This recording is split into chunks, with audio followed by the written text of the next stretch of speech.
ॐ नमस्ते गणपतये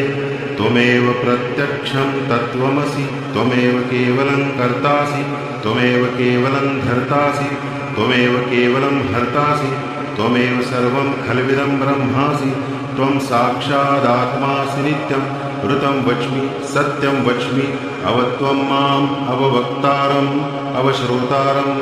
अवदातारम् अवधातारम् अवानुचानमवशिष्यम् अवपश्चात्तात् अवपुरस्तात्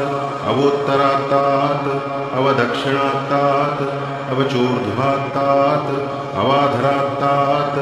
सर्वतो मां पाहि पाहि समन्तात् त्वं वाङ्मयस्त्वं चिन्मयः त्वमानन्दमयस्त्वं ब्रह्ममयः त्वं सच्चिदानन्दाद्वितीयोऽसि त्वं प्रत्यक्षं ब्रह्मासि त्वं ज्ञानमयो विज्ञानमयोऽसि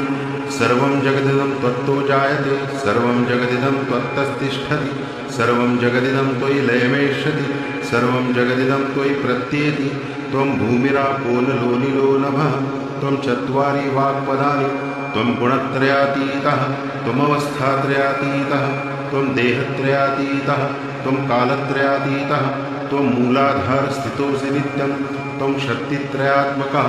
त्वां योगिनो ध्यायन्ति नित्यं त्वं ब्रह्मा त्वं विष्णुस्त्वं रुद्रस्त्वम् इन्द्रस्त्वम् अग्निस्त्वं वायुस्त्वं सूर्यस्त्वं चन्द्रमास्त्वं ब्रह्मभूर्भुवस्वरो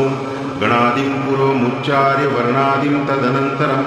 अनुस्वारः परतरः अर्धेन्दुलसितं तारेण रुद्धम् एतत्तव मनुस्वरूपं गकारः पूर्वरूपम् अकारो मध्यमरूपम् अनुस्वारश्च आन्त्यरूपं बिन्दुरुत्तररूपं नादः सन्धानं संहिता सन्धिः सैषा गणेशविद्या गणकऋषिः निचृद्गायत्री छन्दः गणपतिर्देवता ॐ गणपतये नमः एकदन्ताय विद्महे वक्रतुण्डाय धीमहि तन्नो दन्ती प्रचोदयात् एकदन्तं चतुर्हस्तं पाशमं कुशधारिणं रदं च वरदं हस्तैर्बिभ्राणं मूषकध्वजं रक्तं लम्बोदरं शूर्पकर्णकं रक्तवाससं रक्तगन्धानुलिप्ताङ्गं रक्तपुष्पैः सुपूजितं भक्तानुकम्पिनं देवं जगत्कारणमच्युतम् आविर्भूतं च सृष्ट्याद्यौ प्रकृतेः पुरुषात् परम् एवं ध्यायति यो नित्यं स योगी योगिनां वरः नमो व्रातपतये नमो गणपतये नमः प्रमथपतये नमस्तेऽस्तु लम्बोदराय एकदन्ताय विघ्ननाशिने शिवसुताय